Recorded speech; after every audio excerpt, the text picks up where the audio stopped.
किराएदार बेटा। उठ जा नालायक, सुबह के 8 बजने को है। तुझे एग्जाम नहीं देना क्या? थोड़ी देर और सोने दीजिए ना पापा।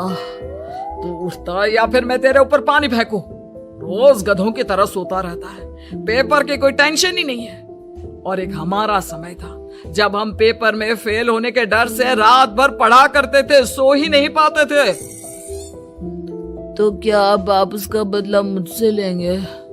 मैं 15 मिनट बाद उठ जाऊंगा, आप प्लीज जाइए, मुझे डिस्टर्ब मत कीजिए। इतना कहकर रौनक रजाई ढककर फिर से सो जाता है। तू ऐसा नहीं मानेगा, रुक मैं अभी पानी लेकर आता हूँ। बस फिर क्या था, इतना कहकर वो भागते हुए बाथरूम में जाते हैं और पानी की एक बड़ी सी बाल्टी लाकर रौनक के ऊपर फेंक देते हैं। पानी पड़ते ही रौनक झट से उठ जाता है। ये आपने क्या किया पापा? अब तो उठेगा नहीं तो यही करना पड़ेगा ना। वैसे थैंक्स डैड, आपके कारण ना अब मुझे नहाने की भी जरूरत नहीं पड़ेगी। चलिए अब आप माँ से बोलकर मेरे कपड़े निकलवा दीजिए, तब तक मैं ब्रश कर लेता हूँ। वैसे कल ना आप एक काम और करना, नहलाने के साथ साथ मुझे ब्रश भी करवा देना। ये ब्रश करने में ना मुझे बहुत आलस आता है। रौनक की बातों से अरविंद का मुंह खुला का खुला रह जाता है। वो अपनी पत्नी कमला के पास जाता है और रौनक की हरकतों के बारे में बताता है, जिसे सुन उसकी पत्नी हंसने लगती है। तुम अपने बेटे को समझाने के बजाय हंस रही हो। रौनक बच्चा है, धीरे धीरे सुधर जाएगा, आप क्यों उसके पीछे पड़े रहते हो? अभी नहीं सुधरेगा तो कब सुधरेगा? 10वीं क्लास में है रौनक, वो अब कोई बच्चा नहीं रहा। अरविंद के इतना बोलते ही वहाँ रौनक भी आ जाता है। क्या डैड, मैंने आपको एक काम दिया था, वो भी नहीं हुआ आपसे। अरे क्या हुआ बेटा? माँ, मैंने डैड से बोला था कि वो आपको बोलकर मेरे स्कूल की यूनिफॉर्म निकाल दे, लेकिन मेरे पीछे पड़ने के अलावा इनसे एक काम ढंग से नहीं होता। देख रही हो कमला, देख रही हो अपने लाडले को? अरे आप चुप रहिए जी। चलो बेटा, मैं तुम्हें कपड़े निकाल कर दे देती हूँ। बस ऐसे ही साल पर साल बीतते जाते हैं, लेकिन रौनक के रवैये में कोई बदलाव नहीं आता। वो पहले से भी ज्यादा आलसी और पूरी तरह अपने माता पिता पर निर्भर हो जाता है। 2 साल बाद पता नहीं कहाँ गायब रहता है पूरे दिन, अब तक तो आ जाना चाहिए था। अरे आप इतनी फिक्र क्यों कर रहे हैं उसकी? दोस्तों के साथ खेल रहा होगा, आ जाएगा अभी। ये कोई टाइम है खेलने का? 10 बजने वाले हैं, इतनी रात में कौन खेलता है? कमला कुछ कहती उससे पहले ही रौनक वहां आ जाता है। मम्मी जल्दी से खाना लगा दो, बहुत भूख लग रही है। तुम्हें तब तक खाना नहीं मिलेगा जब तक तुम बता नहीं देते कि इतनी रात गए कहाँ से आ रहे हो। ओ प्लीज डैड, अब आप एसी पे प्रद्युमन बनकर मेरे सर पर बंदूक लेकर मत बैठ जाना। अपनी फालतू की बकवास बंद कर और बता कहाँ से आ रहा है। माँ अब समझाइए ना डैड को। बता देना बेटा, इनको भी तसल्ली हो जाएगी। आप बोल रही हैं तो बता देता हूँ, मैं दोस्तों के साथ मूवी देखने गया था, इसलिए देर हो गई। तो इन सब चीजों में मेरे पैसे उड़ाता है। कभी 1 रुपया कमाने के बारे में सोचा है तूने? जब देखो हवा की तरह पैसे उड़ाता रहता है। माँ अब आप इन्हें चुप करा दीजिए, वरना ना मुझे गुस्सा आ जाएगा। अच्छा क्या कर लेगा? बता ना क्या कर लेगा तू? वैसे बात तो ठीक ही है, मैं कर ही क्या सकता हूँ? पैसे तो फिर भी मैं आपसे ही मांगूंगा ना।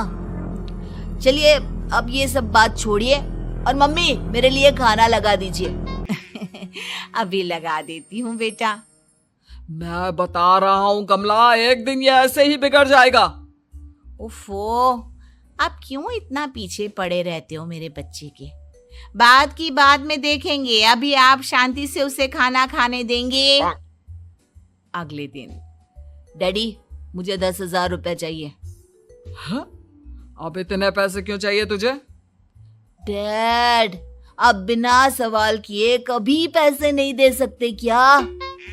जब तक तू बताएगा नहीं तुझे पैसे भी नहीं मिलेंगे। अरे अब आप अपने बेटे को पैसे भी नहीं दे सकते? नालायक, तेरी उम्र के लोग नौकरी करते हैं और एक तू है जो नौकरी करने का नाम ही नहीं लेता कभी। आप लोगों के होते हुए भला मैं नौकरी क्यों करूं? अरे हम कब तक पैसे देंगे तुझे? तुझे भी तो अपने पैरों पर खड़ा होना होगा ना। कौन सा उधार के पैरों पर खड़ा हूं? अपने ही तो पैरों पर खड़ा हूं मैं। इसी तरह रौनक दिन प्रतिदिन लापरवाह होता जाता है। उसकी लापरवाही को देखते हुए अरविंद और कमला अपने बेटे की शादी कराने का फैसला लेते हैं और 1 महीने के अंदर अंदर ही रौनक की शादी मेघा नाम की लड़की से करा देते हैं। शादी के कुछ दिन बाद, रौनक, मुझे एक अच्छी सी साड़ी चाहिए, आप ला दोगे ना? हाँ, क्यों नहीं। कितने तक की आती है साड़ी? यही करीब 5,000 तक की। तुम चिंता मत करो, मैं आज ही डैडी से पैसे मांगकर तुम्हारे लिए साड़ी ले आऊंगा। आप कब तक ऐसे ही अपने पापा से पैसे मांगते रहेंगे? कोई अच्छी सी नौकरी क्यों नहीं कर लेते आप? अरे डैड के होते हुए मुझे नौकरी करने की जरूरत ही क्या है? पर आप ऐसे कब तक उनसे पैसे मांगते रहेंगे? कुछ आपको अपने दम पर भी तो करना होगा ना। अब तुम भी बाकी लोगों की तरह मुझे ज्ञान देना शुरू मत कर देना। साड़ी चाहिए ना तुम्हें, मिल जाएगी बस। इतना कहकर रौनक अपने पिता से पैसे मांगने चला जाता है। डैडी, मुझे 5,000 रुपया चाहिए। अब 5,000 क्यों चाहिए तुझे? वो मेघा को साड़ी चाहिए थी। अरविंद आगे बिना कुछ कहे चुपचाप उसे पैसे निकाल कर दे देता है। कुछ दिन बाद, तुम्हें नहीं लगता कमला, रौनक हम पर पहले से भी ज्यादा डिपेंड हो गया है? मुझे तो अब उसके भविष्य की चिंता होने लगी है। कल को हमें कुछ हो गया तो वो क्या करेगा? काश तुमने पहले ये सोच लिया होता तो आज हमारा बेटा इतना लापरवाह नहीं होता। तब मुझे कहाँ पता था कि मेरा लाड प्यार उसे इतना बिगाड़ देगा कि वो इस हद तक लापरवाह बन जाएगा। कोई बात नहीं, अभी भी देर नहीं हुई। मुझे पता है उसे कैसे सुधारा जा सकता है। कैसे? अरविंद कुछ कहता उससे पहले रौनक वहां आ जाता है और पैसों के लिए हाथ फैलाने लगता है। डैड, मैं और मेघा बाहर घूमने जाना चाहते हैं। अरे वाह, ये आज सूरज कहाँ से निकला है? Dad please. अच्छा चलो अब मुद्दे की बात करो। मुझे अब 25,000 चाहिए। अब तुम्हें 1 रुपया भी नहीं मिलने वाला। अगर तुम्हें पैसों की इतनी ही जरूरत है तो कोई ढंग की नौकरी कर लो। मम्मी, आप कुछ कहिए ना डैड को।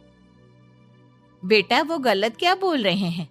ये सब हम तेरे भले के लिए ही तो कर रहे हैं। मम्मा, मैंने बताया ना आपको, मुझे नहीं करनी कोई जॉब वॉब। तो ठीक है, निकल जाओ हमारे घर से। तुम्हारे जैसे लोगों के लिए मैंने ये घर खड़ा नहीं किया है। जितना ये घर आपका है ना, उतना ही मेरा भी है। मैं कहीं नहीं जाने वाला। जाना तो पड़ेगा ही तुझे, क्योंकि अब मैं तेरा कोई भी खर्चा नहीं उठाने वाला। ठीक है, मत उठाइए मेरा खर्चा, मैं अपने दम पर भी जी सकता हूँ। तो बेशर्मों की तरह अब तक यहाँ क्यों खड़ा है? अपना सामान ले और निकल जाए यहाँ से। रौनक पैर पटकते हुए वहां से चला जाता है। घर से निकालना जरूरी है क्या उसे? बिना पैसों के कौन रखेगा उसे किराए पर? अगर उसका भविष्य सुधारना है तो हमें अपने दिल पर पत्थर रखकर ये कदम उठाना ही होगा।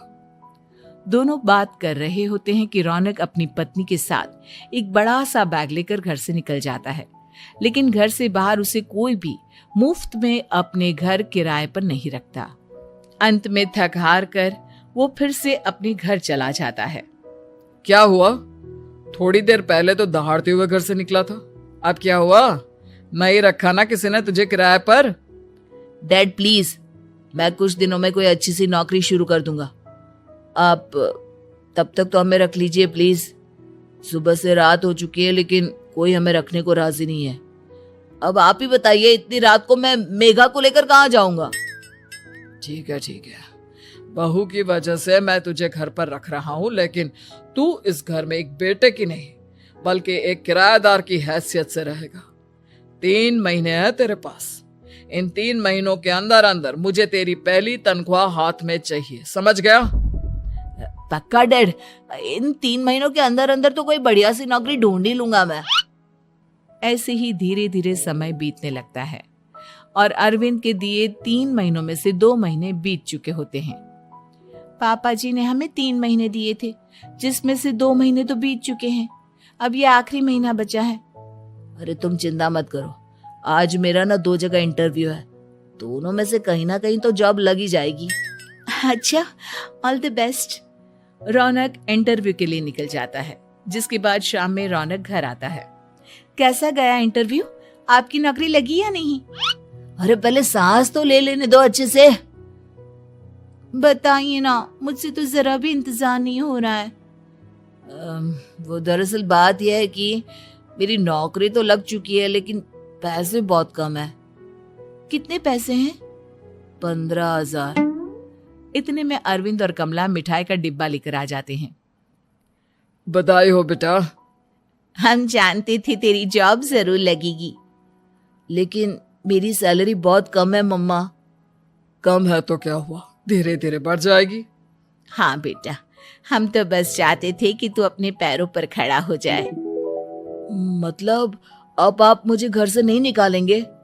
नहीं, ये सब हमने तुझे जिम्मेदार इंसान बनाने के लिए किया था।